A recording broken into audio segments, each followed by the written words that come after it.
Hola apasionados del tiempo, soy Tony Watchtrader desde Canarias y vamos a sumergirnos hoy en un tema que me emociona muchísimo, que son los relojes Diver y su historia. Pero si aún no eres parte de nuestra comunidad, por favor dale clic al botón de suscripción y únete en esta travesía relojera. Vamos a ver, mucho antes de que los relojes fueran capaces de explorar los recovecos más profundos del océano, ya era bastante difícil desarrollar un reloj capaz de soportar los rigores de estar fuera del bolsillo de un abrigo. Los relojes de bolsillo eran una especie de bestias mimadas que vivían en un entorno acolchado y suspendido, ¿no? De hecho, los primeros relojes de pulsera sencillamente no eran lo bastante robustos pues para soportar incluso la vida al aire libre, ¿no? Entonces, una de las primeras soluciones, tengamos en cuenta que la primera patente fue registrada por Gruen en 1919, fue la caja hermética. Esta caja exterior de dos piezas atornilladas sellaba el reloj por dentro y fue adoptada tanto por Rolex como por Zenith y Eberhard. La solución era poco práctica, ya que el reloj no se podía ajustar ni dar cuerda en su interior, y los frecuentes desatornillados limitaban seriamente la vida útil de la caja, pero era lo suficientemente eficaz como para durar más allá de 1926, año en el que Rolex presentó su caja Oyster, que ofrecía una solución pues mucho más elegante y técnicamente más lograda para la resistencia al agua. En la caja Oyster de Rolex, el bisel, la corona y el fondo se enroscaban en un sólido centro. Ya en la década de 1930, Omega desarrolló el primer reloj de buceo para uso comercial. Este fue el Omega Marine, que utilizaba una caja exterior deslizante. En 1937 se certificó la hermeticidad del reloj hasta una profundidad de 135 metros. Y el aire no era lo único a lo que los submarinistas debían renunciar en las profundidades. La luz también empezaba a ser absorbida a medida que se avanzaba en profundidad. ¿Vale? Entonces los distintos colores iban desapareciendo pues, a diferentes profundidades. Primero era el rojo quien desaparecía y el azul después. Entonces, la legibilidad seguía siendo clave para cualquier instrumento de buceo. Y como los avances en el buceo a principios del siglo XX condujeron a un aumento del buceo tanto militar como comercial, una de las primeras empresas en trabajar en el desarrollo de una mejor legibilidad bajo el agua fue Officine Panerai. En 1916, el fabricante florentino de instrumentos náuticos para la Marina Real Italiana desarrolló un polvo y una pasta luminosos a base de radio, llamados Radiomir, que destacaban bajo el agua. Pero no fue hasta 20 años después, en vísperas de la Segunda Guerra Mundial, cuando Panerai fabricó los primeros prototipos de relojes de buceo reconocibles como modelos Radiomir para los comandos de los hombres rana del primer mando de grupo de submarinos. Bien, entraron en producción 2 años más tarde, en 1938, con una especificación mejorada, con la ayuda de Rolex para la caja y el movimiento, que incluía por primera vez la esfera de construcción en sándwich. En los años del boom de la posguerra, el submarinismo se había convertido ya en un fenómeno cultural, gracias a la invención en 1942 de la escafandra autónoma y a la publicitada exploración submarina de su co-creador, el ya muy conocido Jacques Cousteau, y Omega lanzó su primer Seamaster en 1948. Entonces, la legibilidad mejorada y la resistencia al agua se habían convertido en elementos básicos de un reloj de buceo, pero aún no se había visto ninguna de las funciones a medida que llegaron a distinguirlos como herramientas prácticas, ¿no? Y esto cambió, de hecho, en 1952, cuando el jefe de una unidad de submarinistas de combate franceses, recién formada, diseñó un reloj que realmente ayudaría a sus hombres mientras buceaban. El capitán Bob Malouvier llevó sus diseños al gigante francés de la relojería LIP, a quien no pudo convencer de la viabilidad del proyecto. Pero finalmente, Black Pine aceptó fabricar este reloj y el director de la empresa, Jean-Jacques Fichter, perfeccionó todavía más el diseño original.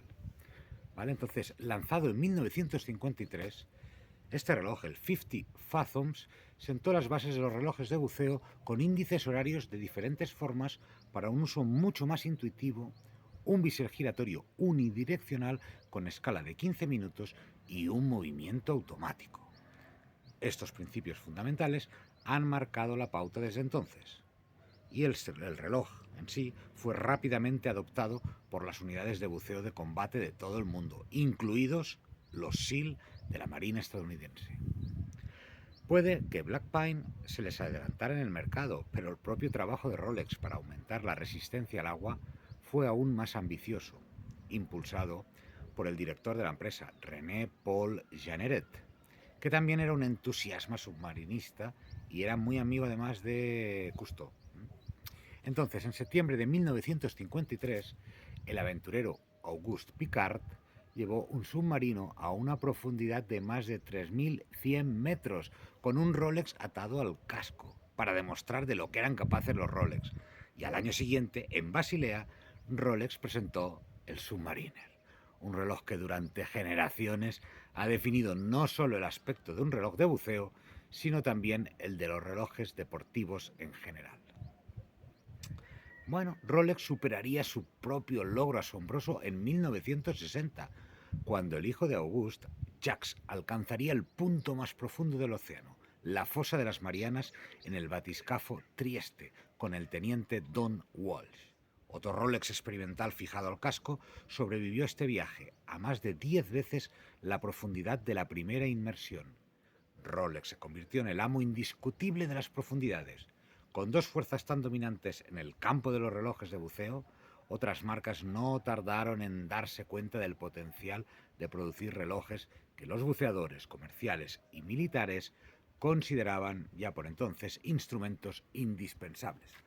Al fin y al cabo, en ese momento de la historia, los relojes de buceo aún podían salvar vidas.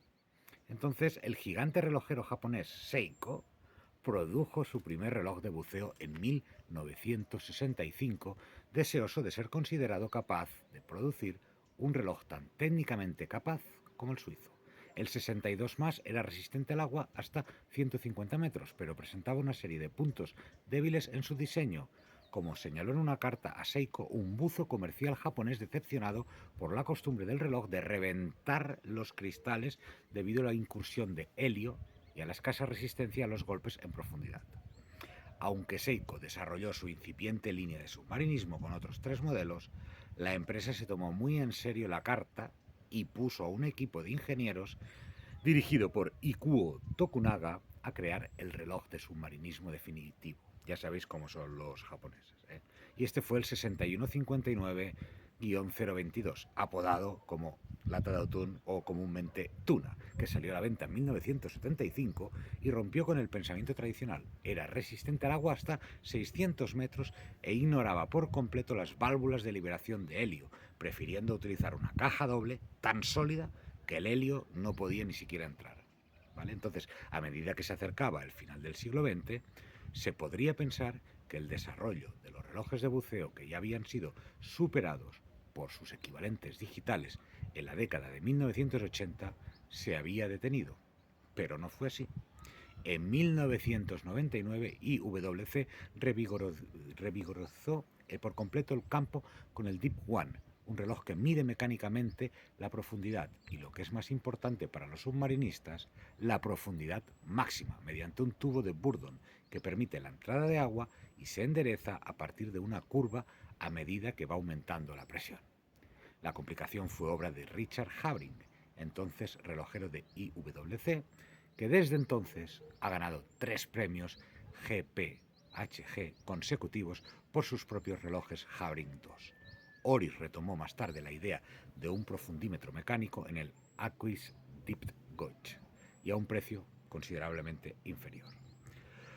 Otras marcas que siguen encontrando un hueco, otra marca, vamos, básicamente para innovar en el mercado de los relojes de buceo sería el Resense, con el Type 5 Diver, que presume de una legibilidad desde cualquier ángulo gracias a su pantalla que va completamente rellena de líquido.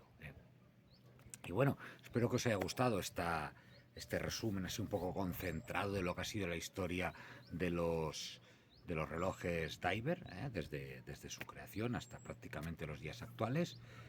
Me encantaría que dejéis comentarios abajo e intentaré responderos a todo lo que pueda. Y nada, suscribiros si os ha gustado el vídeo, darle like y nos vemos en el siguiente vídeo. Hasta pronto.